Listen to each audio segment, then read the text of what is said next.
बलरामपुर गांव बड़ा ही सुखी और संपन्न था। वहां एक जमींदार रहते थे जिनका नाम जागीरदार सिंह था। जागीरदार सिंह का नाम दूर दूर तक फैला हुआ था।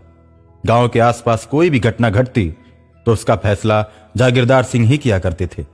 एक दिन वे अपने बागीचे में टहलने जा रहे थे। बगीचे के पेड़ पर से एक औरत की डरावनी आवाज आई। ओ जागीरदार, रुक जा। औरत की आवाज सुनकर जागीरदार इधर उधर देखते हैं। जब कुछ भी दिखाई नहीं देता तो वहां के माली से पूछते हैं, अरे माली, ये आवाज कहां से आ रही है? कैसी है ये आवाज? इस बगीचे में एक डायन आती है। वो बहुत ही डरावनी है। वो कभी कभी आवाज देती है। इससे पहले तो मैंने कभी नहीं सुनी। ये डायन कैसी होती हैं? महाराज, वो डायन बहुत ही खतरनाक है।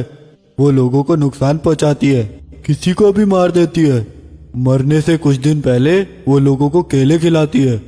जो भी उसके दिए हुए केले को खाता है वो कुछ दिन बाद उसे मार देती है। जागीरदार माली की बात सुनकर थाने में जाता है और डायन की सारी करतूत सुनाकर उसके खिलाफ दरोगा से एफआईआर लिखने को कहता है। जागीरदार साहब, आप ये कैसी बातें कर रहे हैं? कोई डायन वायन नहीं होती। गांव वाले निर्दोष औरतों को डायन कहकर मार देते हैं। ये तो केवल भ्रम है एक। वैसे भी कानून डायन को नहीं मानता। इस प्रकार दरोगा जागीरदार को बिना रिपोर्ट लिखे वापस भेज देता है। और एक दिन रात में डायन एक बगीचे के पेड़ को लेकर उड़ जाती है और बागीचे के पेड़ पर बैठी डायन पेड़ को उड़ाते हुए जागीरदार के महल के पास रुक जाती है और दरवाजे पर पेड़ को खड़ा करके जागीरदार के महल में प्रवेश करती है।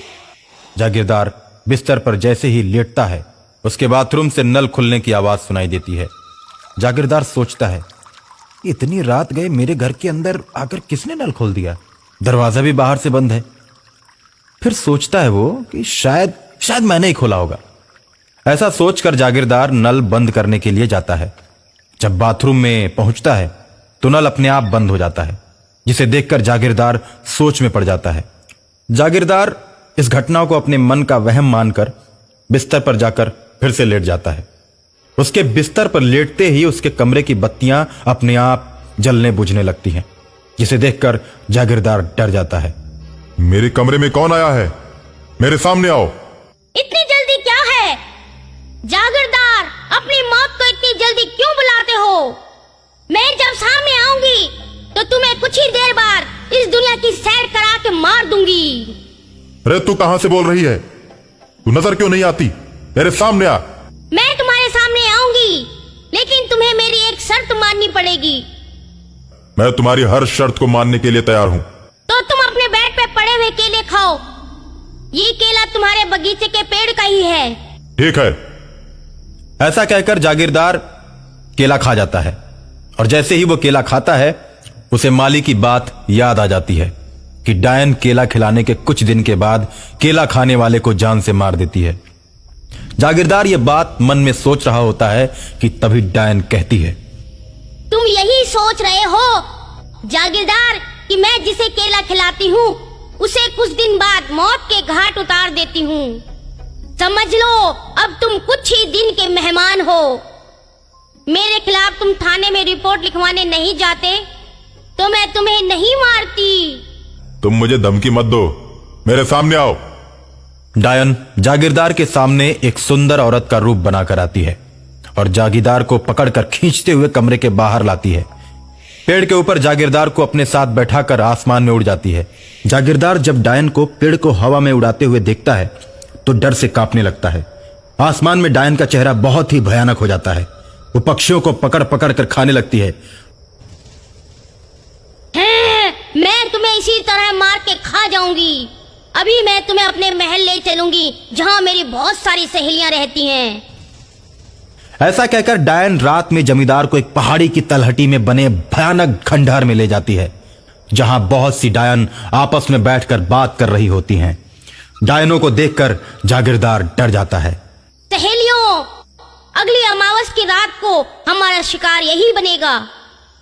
इसका मीठा मीठा मांस खाकर हम अपनी भूख मिटाएंगे।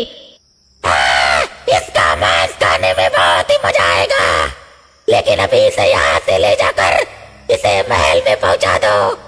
कुछ दिन ये अपनी जिंदगी जी ले, जा जी ले अपनी जिंदगी। सहेलियों की बात सुनकर डायन जागीरदार को लेकर पेड़ पर बैठती है और आकाश में उड़ जाती है। कुछ ही देर में जागीरदार का बगीचा आ जाता है, जिसमें वो पेड़ सहित जागीरदार को बगीचे में छोड़कर हवा में उड़कर गायब हो जाती है।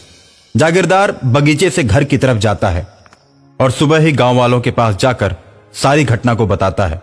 हम लोग तो बहुत दिन से उस डायन के बारे में जानते हैं। बहुत से लोगों को मारकर वो अपना शिकार बना चुकी है। तब तो अब मुझे भी मार डालेगी। मैंने भी उसके केले खाए हैं। अब तो वो आपको जरूर ही मारेगी, लेकिन जागीरदार साहब, आखिर इसका क्या उपाय निकाला जाए? हम कब तक ये अत्याचार सहते रहेंगे? तुम ही लोग बताओ, अब हम क्या करें? बहुत दूर पहाड़ों पर एक तांत्रिक बाबा रहते हैं। अब बाबा इस डायन का उपाय कर सकते हैं। इस तरह गांव वाले आपस में बात करके जागीरदार को साथ लेकर तांत्रिक बाबा के पास जाते हैं। तांत्रिक बाबा पहाड़ों के बीच में समाधि लगाए मिलते हैं और गांव वालों के आने की आहट पाकर अपनी आंख खोलते हैं। हे तांत्रिक महाराज, हम लोगों के ऊपर कृपा कीजिए। एक डायन हम गांव वालों को बहुत ही तंग कर रही है। मैं जानता हूं, वो डायन सिद्ध हो चुकी है। उसे मारना इतना आसान नहीं है। वो बहुत सी औरतों को मारकर उन्हें डायन बना चुकी है। वो डायन अकेले नहीं है। इतनी सारी डायनों का अंत करने के लिए हमें भी अनेकों सिद्धियां करनी पड़ेंगी। तुम लोगों की मदद मैं अभी नहीं कर सकता। तांत्रिक बाबा, अगर समय रहते आप कुछ नहीं किए तो डायन हमारे जागीरदार को मार डालेगी। इस भस्म से गांव को घेर देना, फिर डायन गांव के अंदर प्रवेश नहीं करेगी। लेकिन ध्यान रहे, गांव से बाहर निकलने पर वो हमला जरूर करेगी। गांव वाले भस्म लेकर गांव चले जाते हैं और गांव को भस्म से घेर देते हैं।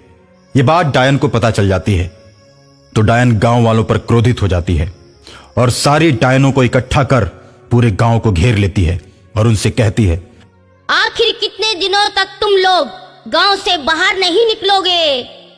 तांत्रिक बाबा अपनी सिद्धियों के बल पर गांव के हालात पर नजर डाले हुए थे। अच्छा मौका देखकर तांत्रिक बाबा गांव की तरफ चल पड़ते हैं।